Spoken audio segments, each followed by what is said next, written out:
আসসালামু আলাইকুম ভিউয়ার্স। আশা করি আপনারা সকলেই ভালো আছেন। আজকে সকালে একদম নিউজটা পাওয়া মাত্র আপনাদের সামনে চলে আসলাম এটা জানাতে। ২৫ জুন ২০২৫, তো একটু আগে, এখন বাজে ৭টা ৪৪ সকাল। তো এই মুহূর্তে এই নিউজটা আমার সামনে আসলো যে যে জায়গাটা থেকে এসেছে সেটা হলো প্রফিট প্রফিট পাকিস্তান টুডে। এটা হলো একটা নিউজ ওয়েবসাইট টাইপের, যেখান থেকে নিউজ, আচ্ছা, পাকিস্তান প্রফিট টুডে .com.pk, এটা হলো ওয়েবসাইট। আমি লিঙ্ক দিয়ে দেবো ভিডিও ডিসক্রিপশনে, এখান থেকে নিউজটা আপনারা পড়ে নিতে পারেন। তো Daimler truck is coming to Pakistan kind of, এরকম নিউজের টাইটেলটা দেওয়া, মানে পাকিস্তানে আসছে ডাইমলার ট্রাক। মেবি তারা ট্রাক আর হয়তো বাস বেচবে, বাসের মার্কেটটা বেশ ভালোই আছে, ট্রাক তো আছেই। তো রেনাল্টের ট্রাক রয়েছে পাকিস্তানে ভলভোর ট্রাক রয়েছে, স্কেনিয়া রয়েছে, ম্যানও হয়তো রয়েছে বা না থাকতে পারে হয়তো বা। তারপরে চাইনিজ অনেক ব্র্যান্ডেড ট্রাক রয়েছে, ডেফও হয়তো বা থাকতে পারে। তো অনেক অনেক ব্র্যান্ডেড ট্রাক রয়েছে। বাংলাদেশে যে জিনিসটা দেখেন যে রিকন্ডিশন অনেক গাড়ি আসে, মানে যেগুলো আর কি যতদূর সম্ভব বাংলাদেশে ঠিক করা পসিবল, সেগুলো কিন্তু অনেক গাড়ি আসে। কোনো ব্র্যান্ড ম্যাটার করে না, অনেক কোম্পানির গাড়ি আসে। তো সেখানে কিন্তু সেগুলো অফিসিয়ালি আসে। তো এখানে একটা বড় ব্যাপার। তার পাশাপাশি হিনো পাক, মানে হিনোর যেই পরিবেশক যারা রয়েছে, সেখান থেকে অ্যাসেম্বলি করে সেগুলা পাকিস্তানের মার্কেটে তারা বিক্রি করে।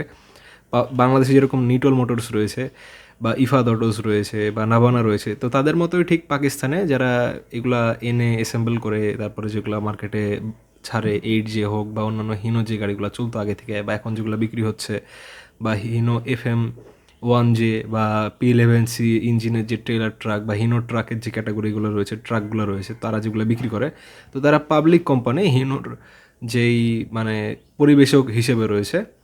হিনো অফিসিয়ালে নাই সেখানে, তো ওই পরিবেশকের তাদের আন্ডারেই আবার এই মার্সিডিস অফিসিয়ালি তাদের আন্ডারে এসে তাদের অপারেশন পরিচালনা করে পুরা ফুল সেট আপের সাথে। তো এখানে এটা একটা প্রথম ব্যাপার যে পাবলিকলি একটা কোম্পানির আন্ডারে এভাবে এসে মূল কোম্পানি সেটা কাজ করবে, এটাতে কিন্তু তারা উল্লেখ করেছে। আপনারা বাংলায় কনভার্ট করলে দেখতে পারবেন যে নিউজে যেগুলো বলেছে আর কি। তো যাই হোক, যদ্দূর যে ব্যাপারটা দেখা যাচ্ছে যে আহ, বেশ কিছুদিন আগে একটা নিউজ এসেছিল যে টয়োটা, হিনো, তারপর মিৎসুবিশি ফুসো, তারপরে মার্সিডিস, তো তারা একসাথে কিন্তু একটা কোম্পানি গঠন করবে, যেটা 2026 সালের এপ্রিলের দিকে সেটা সবার সামনে আসবে। তো এত আগে তার এত অ্যাডভান্সলি তারা অপারেশন শুরু করে দিল, এটা খুব অবাক করার মতো। মানে 2026 সাল তো আসতে এখনও অনেক দেরি, এপ্রিল মাস, প্রায় 1 বছরের কাছাকাছি। তো পাকিস্তানে তাদের অপারেশন প্রায় শুরু হয়ে গেছে। তো এই হয়তো বেনিফিটটাই থাকবে। আপনারা শুনে কিন্তু বুঝতে পারছেন, সরি, দেখে বুঝতে পারছেন, ভিডিওতে কিন্তু আমি বলেছিলাম যে মূল কোম্পানি যদি গঠন হয় সেখানে মার্সিডিজের ইঞ্জিন থাকবে, বা ফুসোর ব্র্যান্ডিংয়ে ট্রাক বিক্রি হবে বা হিনোর ব্র্যান্ডিংয়ে ট্রাক বিক্রি হবে। কিন্তু মার্সিডিজের মেন মেশিনারিগুলো থাকবে, চেসিস বা কেবিন ডিজাইন বা হাবিজাবি ভিতরের যে জিনিসগুলো ইন্টারনাল মার্সিডিজের প্রিভিয়াস জেনারেশনের গাড়িগুলোর, সেগুলো থেকে কপি করে এনে, বা মানে নতুন কিছু খুব বেশি ডেভেলপ থাকবে না, আগেরগুলাই একটু কস্ট কাটিং করে বা সেই অনুযায়ী বেস্ট ভ্যালু ফর প্রাইসে কাস্টমারদের দেওয়ার চেষ্টা করবে, এই জিনিসটা থাকে। কিন্তু জাপানি জিনিস মিসিং থাকবে সেখানে। তো এখানে কিন্তু প্রথম চালটা কিন্তু আপনারা দেখলেন যে হিনোর আন্ডারে তারা মার্সিডিজের ট্রাক, মার্সিডিজটা কিন্তু বেশি পুশ করা হচ্ছে এখানে, আপনারা দেখতে পাচ্ছেন, মানে ফ্রন্ট লাইনে আনার চেষ্টা করা হচ্ছে। তো ভালো ব্যাপার, ঠিক আছে, কিন্তু তারা যেহেতু যেটা বললো যে তারা সবাই একসাথে কাজ করবে, তাদের সবারই কন্ট্রিবিউশন কিন্তু এখানে দেখতে চায়, যারা গাড়ি সম্পর্কে দেখতে পছন্দ করে। তো এই জিনিসটা দেখার আগ্রহে আমিও রইলাম যে জাপানি আর জার্মানি একসাথে হয়ে কীভাবে তারা কোন টাইপের প্রোডাক্ট তৈরি করে। দুই টাইপের জিনিস, দুইটা নিয়ে অনেকে ডিবেট করে, মারামারি করে। দুইটা একসাথে হলে কীরকম হতে পারে সেটা জানার অপেক্ষায় আমিও থাকলাম। দেখা যাক কি হয়। আর আপনারা এখানে দেখে বুঝতে পারছেন, হয়তো ব্লগও দেখতে পারবেন বা কোনো ধরনের পাকিস্তানের যে যারা গাড়ি রিলেটেড ব্লগ আপলোড দেয়, এবার ট্রাভেল ব্লগ, অনেকে ট্রাকে এই টাইপের ছোটো ছোটো ভিডিও বানায় বা বড় লং ভিডিও বানায়, তো ইউটিউবে শর্টসে বা তাদের নিউজে, ফেসবুক পোস্টে, তো এগুলো দেখতে পারবেন।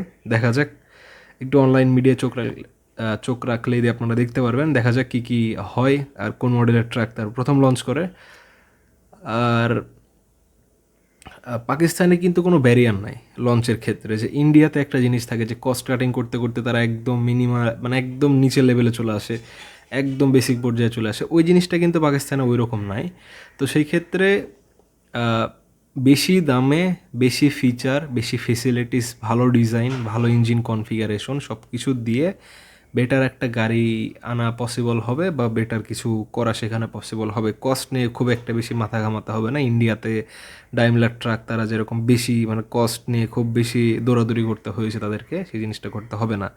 তো এটা একটা তাদের ক্ষেত্রে একটা স্ট্রেস ফ্রিভাবে তারা কাজ করতে পারবে। কিন্তু খুব যে বেশি মানে কম দামে মানে খুব যে বেশি দামে প্রোডাক্ট বিক্রি করতে পারবে তাও না। অনেক ক্ষেত্রে হিনোর ক্ষেত্রে কিন্তু একটা জিনিস দেখা যায় যে হিনো যেই গাড়িগুলা পাকিস্তানে বিক্রি হয় সেটা ইন্দোনেশিয়াতে যে হিনোগুলো বিক্রি হয় সেম মডেলের সেগুলোর চাইতে কিছু ফিচার যেরকম গাড়ির ভিতরে যে ফোমগুলো অ্যাড হয়, গাড়ির ভিতরে চ্যাসিসের যে উপর একটু রং টং একটু ভালো মানের থাকে বা অন্যান্য যে লোহা মেটালগুলো একটু ঠিকঠাক থাকে, মানে সেখানে একটু চিপ চিপ ফিল থাকে। মানে জিনিসটা মানে এমন না যে খুব ব্যাড কোয়ালিটি, কিন্তু খুব বেশি পরিমাণে কস্ট কাটিংয়ের শিকার সেখানে।